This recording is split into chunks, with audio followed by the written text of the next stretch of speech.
Super healthy super tasty ಆಗಿರೋ ಟಿಕ್ಕಿನ ನೋಡಿದ್ರೆ ಬಾಯಲ್ಲಿ ನೀರು ಬರುತ್ತೆ ಅಲ್ವಾ.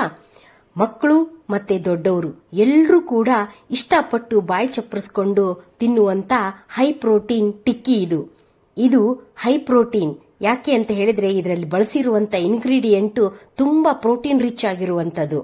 ಬನ್ನಿ ಈ ಟಿಕ್ಕಿನ ಹೇಗ್ ಮಾಡೋದು ಅಂತ ನೋಡೋಣ. Welcome to the knowledge kitchen with Paru. ಈ ಟಿಕ್ಕಿನ ತಿಂದು ಹೇಗಿದೆ ಅಂತ ನಂಗೆ ಕಮೆಂಟ್ ಮಾಡಿ.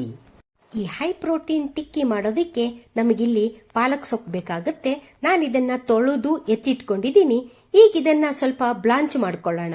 ಬಿಸಿನೀರಿಗೆ ಉಪ್ಪು ಹಾಕಿ ಸ್ವಲ್ಪ ಬೇಯಿಸ್ಕೊಂಡ್ರೆ ನಮಗೆ ಪಾಲಕ್ ಸೊಪ್ಪು ರೆಡಿ ಆಗುತ್ತೆ. ಯಾವಾಗಲೂ ಪಾಲಕ್ ಸೊಪ್ಪನ್ನ ನಾವು ರಾ ಆಗಿ ಯೂಸ್ ಮಾಡಲ್ಲ, ಹಸಿ ಪಾಲಕ್ ಸೊಪ್ಪನ್ನ ತಿನ್ನೋದಿಕ್ಕೆ ಬಳಸಬಾರ್ದು. ಇಷ್ಟು ಕುದ್ರೆ ಸಾಕು, ಅದನ್ನ ನಾವು ಎತ್ತಿಟ್ಕೊಳ್ಳೋಣ. ನಂತರ ನಾವಿಲ್ಲಿ ಹೈ ಪ್ರೋಟೀನ್ ಟಿಕ್ಕಿಗೆ ಬೇಕಾಗಿರುವಂತ ಹೈ ಪ್ರೋಟೀನ್ ಕಾಬೂಲ್ ಚನಾ, ಈ ಕಾಬೂಲ್ ಚನಾನ ನಾನು ರಾತ್ರಿನೇ ತೊಳೆದು ನೆನೆಸಿ ಬೆಳಿಗ್ಗೆ ಅದನ್ನ ಕುದಿಸಿ ಎತ್ತಿಟ್ಕೊಂಡಿದ್ದೆ. ಅದ್ರ ಜೊತೆಗೆ ಪನೀರ್ ಕೂಡ ಹೈ ಪ್ರೋಟೀನ್, ಜೊತೆಗೆ ಪಾಲಕ್ ಸೊಪ್ಪು, ಕೊತ್ತಂಬರಿ ಸೊಪ್ಪು. ಈಗ ನಾನು ಮಿಕ್ಸರ್ ಜಾರಿಗೆ ಕಾಬೂಲ್ ಚನಾ ಮತ್ತೆ ಪಾಲಕ್ ಸೊಪ್ಪು ಎರಡನ್ನು ತರಿಯಾಗಿ ಮಿಕ್ಸರ್ ಮಾಡ್ಕೊತಾ ಇದ್ದೀನಿ. ತುಂಬಾ ಸಣ್ಣದಾಗಿ ಮಾಡ್ಕೋಬಾರ್ದು, ತರಿಯಾಗಿ ರುಬ್ಕೊಂಡ್ರೆ ಸಾಕು. ನಂತರ ನಾನಿಲ್ಲಿ 4-5 ಮೆಣಸಿನಕಾಯಿ, ಕರಿಬೇವು ಸೊಪ್ಪು, ಕೊತ್ತಂಬರಿ ಸೊಪ್ಪು, ಈರುಳ್ಳಿನ ಹೆಚ್ಚಿಟ್ಕೊಂಡಿದ್ದೀನಿ. ಒಂದು ಬೌಲ್ಗೆ ಪನೀರನ್ನ ಹಾಕೊಂಡು ಅದನ್ನ ಪುಡಿ ಮಾಡ್ಕೊಳ್ಳೋಣ. ಪುಡಿ ಮಾಡ್ಕೊಂಡಿರೋ ಪನೀರ್ ಬೌಲ್ಗೆನೆ ನಾವು ಮಿಕ್ಸ್ ಮಾಡ್ಕೊಂಡಿರೋ ಪದಾರ್ಥಗಳನ್ನ ಹಾಕೊಳ್ಳೋಣ.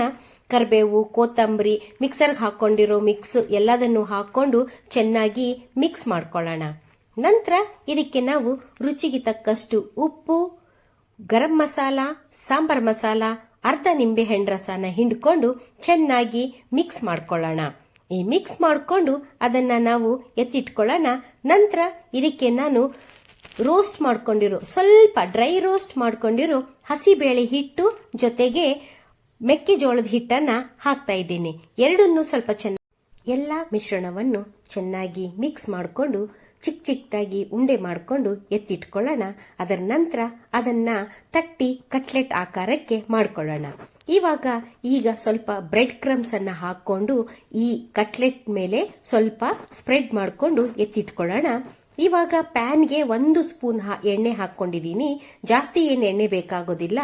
ಈ 1 ಸ್ಪೂನ್ ಎಣ್ಣೆಯನ್ನ ಪ್ಯಾನ್ ತುಂಬಾ ಸ್ಪ್ರೆಡ್ ಮಾಡಿ ಈ ಕಟ್ಲೆಟ್ಗಳನ್ನ ಹಾಕಿ ಶಾಲೋ ಫ್ರೈ ಮಾಡ್ಕೊಳ್ಳೋಣ.